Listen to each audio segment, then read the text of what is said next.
Welcome to Showbiz Glimpses. Let's refresh what we learned through our academics. The topic is what we learned and what the Bible says. Bible in a student's view. I am approaching the Bible from the view of a student who is looking back on what he learned. Let's look at the genesis of flood according to the Bible. In this portion, we can connect with geography and certain mathematics associated with it. How many of you are interested in these subjects?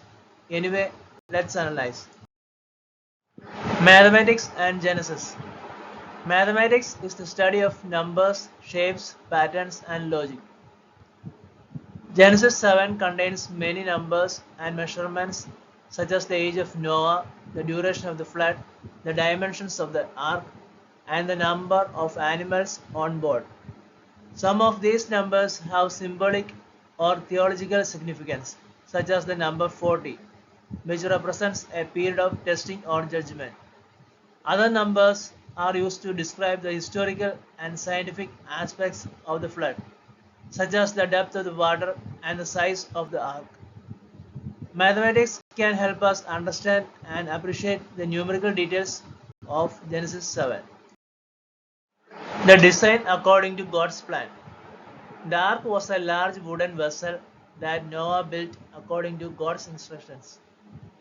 It had 3 decks and measured 300 cubits long, 50 cubits wide, and 30 cubits high.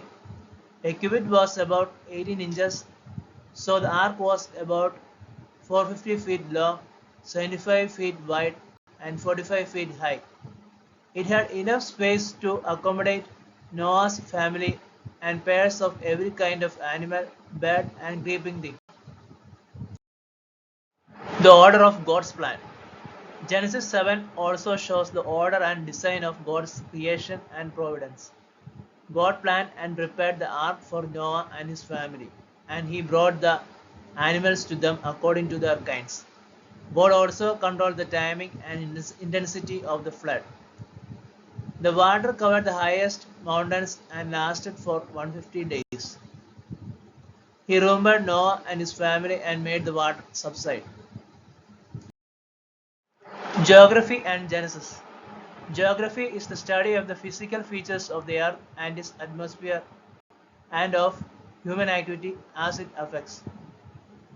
Genesis 7 is a topic that explores how the biblical account of the Great Flood and Noah's Ark relates to the physical features and locations of the ancient world.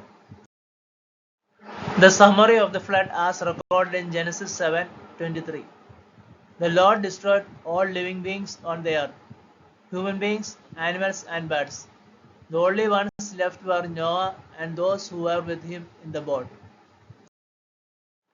After flood, the ark came to rest on the mountains of Ararat, which were located in modern-day Turkey, near the borders of Armenia and Iran.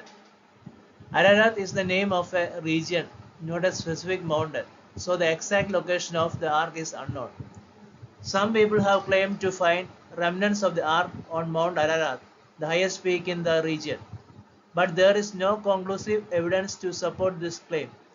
After the flood, Noah and his family left the ark and built an altar to God, who blessed them and made a covenant with them, promising never to destroy the earth by water again. God also gave them a sign of the covenant, the rainbow. Mathematical summary. God's order and design are reflected in mathematics, which is based on logical rules and principles that are consistent and reliable. Mathematics can help us recognize and admire the order and design of God's creation and providence.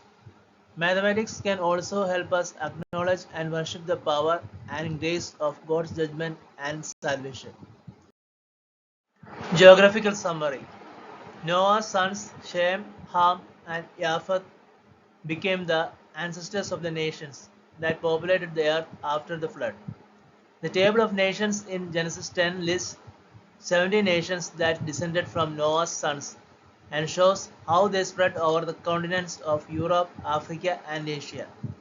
The table of nations also reflects the geographical knowledge and perspective of the ancient Israelites, who were more familiar with the regions near the Mediterranean Sea, the Nile River, and the Euphrates River than with the distant lands of India, China, or Scandinavia.